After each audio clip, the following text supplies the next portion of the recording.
Halo guys, selamat datang di channel gue Omong-Omongan Saham. Di video kali ini gue akan bahas mengenai investor dengan trader ya guys ya. Mana sebenarnya dua tipe ini yang lebih baik gitu loh guys ya. Banyak soalnya yang bilang trader itu judi ya, trading itu judi. Sementara investing itu lebih baik ya guys ya. Kalau menurut gue nih guys ya, kalau menurut gue sebenarnya guys tidak ada yang lebih baik ataupun lebih buruk ya guys ya. Jadi sebenarnya menjadi investor atau menjadi trader itu sama aja guys ya. Selama lo menguasai dua hal tersebut secara komprehensif gitu loh guys ya. Lo menguasai bener-bener gitu maksudnya guys ya. Jadi kalau misalnya lo kagak menguasai dua-duanya ya lo jadinya jadi gambler. Nah itu baru yang nggak boleh ya guys ya. Itu yang buruk gitu loh guys ya. Tapi kalau lo menjadi trader pun selama lu ngerti cara mainnya, lu bisa cuan, ya itu nggak ada masalah ya guys ya.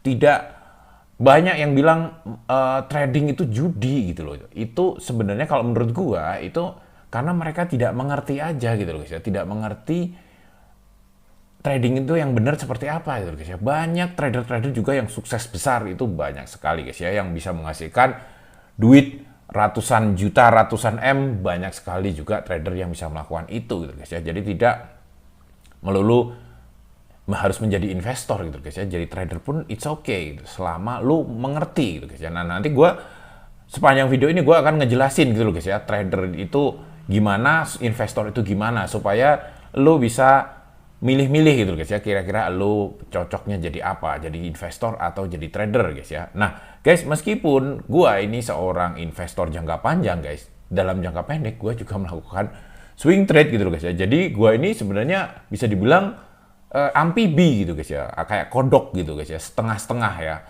Kadang-kadang jangka panjang gue itu membangun aset gue itu menjadi seorang investor gitu loh guys ya. Tapi dalam jangka pendek gue juga membutuhkan keuntungan-keuntungan jangka pendek juga guys ya. Itu gue juga melakukan swing trade. Artinya gue itu menjalankan juga sebagai seorang trader gitu loh guys ya. Tapi dengan sistem analisa yang mungkin sedikit berbeda dibanding trader lain ya. Analisa gue jangka pendek, gue itu trading swing trade dengan pendekatan lebih ke fundamental gitu loh guys ya, yaitu gue itu fokus ke aksi korporasi, yaitu pembagian dividen gitu loh guys ya. Kadang-kadang gue juga lewat IPO gitu loh guys ya.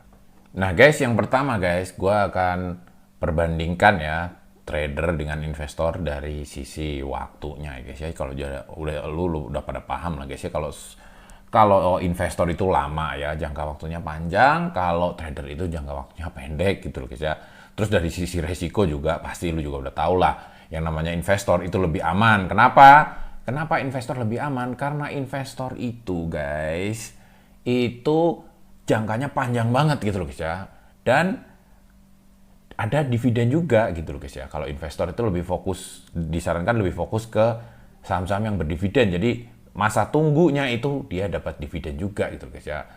Dan bisa di-reinvest juga gitu loh guys ya, dividennya gitu guys ya. Jadi karena masanya jauh lebih panjang, seorang investor tentunya lebih aman karena harganya itu nggak fluktuatif gitu loh guys ya. Jadi harga di bursa ini memang naik turun terus dalam jangka pendek, tapi dalam jangka panjang itu asal kita beli saham yang benar ya harganya akan terus naik gitu loh guys ya.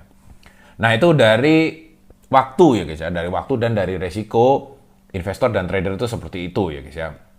Nah, sekarang gue akan jelasin secara strateginya gitu guys ya, atau apa yang dilakukan investor dan dilakukan oleh seorang trader. Nah, kita ambil contoh di kali ini tuh di saham Pegas ya guys ya. Nah, kayak gini guys. Jadi kalau seorang investor guys, kita bahas investor dulu. Investor itu guys, melihat saham Pegas ini ya,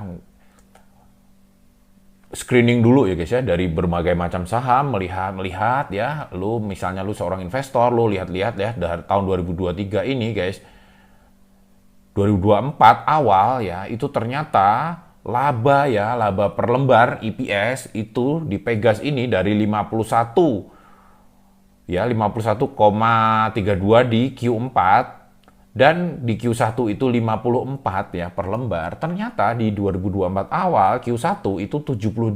Nah, ini indikator bagus gitu loh guys ya.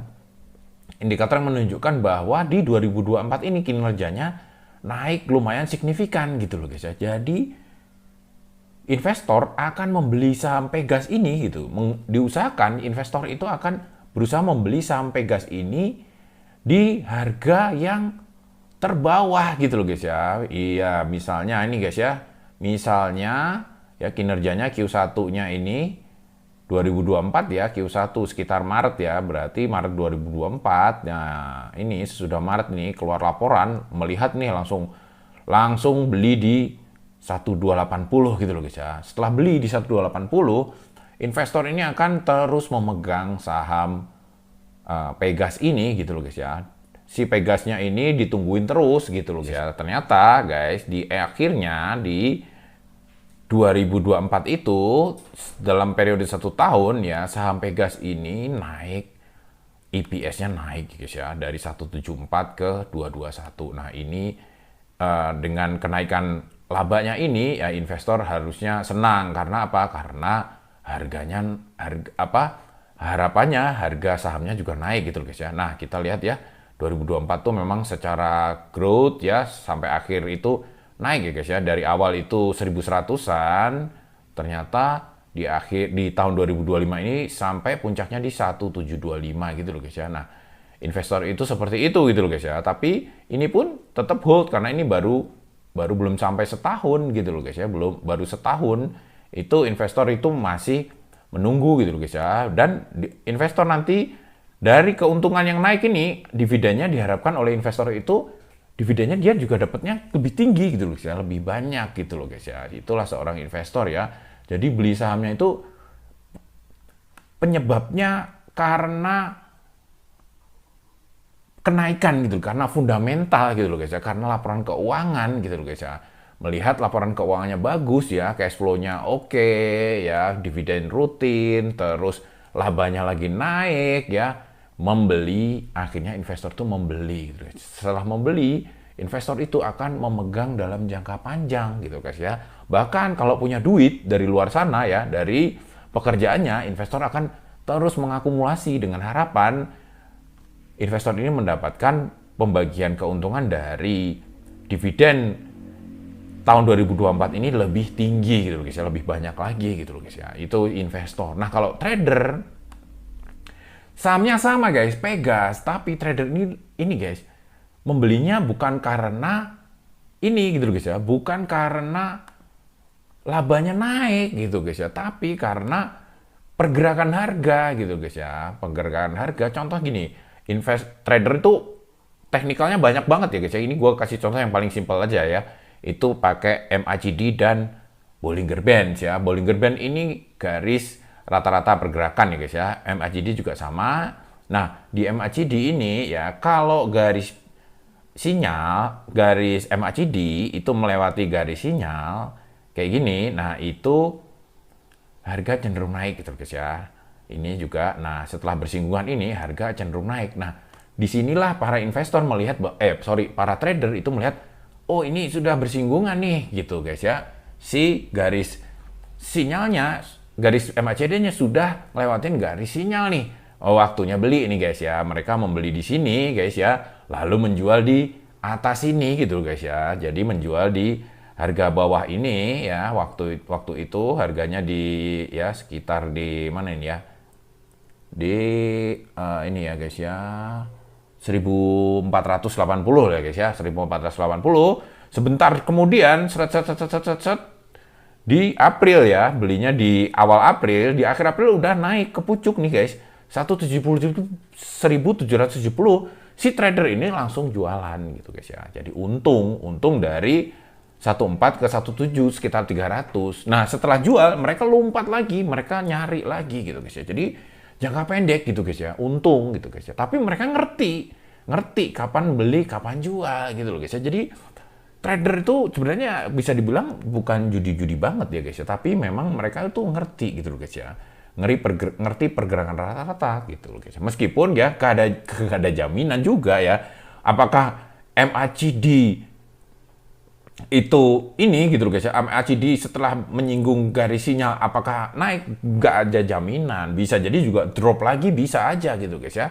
Nah, ketika itu terjadi, trader biasanya melakukan cut loss gitu loh guys ya. Jadi untungnya gede ya, jangka pendek, tapi juga sering cut loss juga si trader ini gitu loh guys ya. Kalau dihitung-hitung ya harus tetap untung gitu loh guys ya, harus tetap untung. Itu berarti tradernya udah bener jalannya gitu loh guys ya. Kalau misalnya dihitung-hitung lo banyak cut loss daripada untungnya, mendingan lo berarti lo nggak cocok jadi trader atau lo belum menguasai, mendingan geser dulu ke investor gitu loh guys. Nah, gua itu mau nge-share ini guys, yang gua nggak ingin ya lu semua itu menjadi orang yang setengah-setengah gitu loh guys ya. Trader nggak ngerti, investing juga kagak ngerti gitu loh guys ya.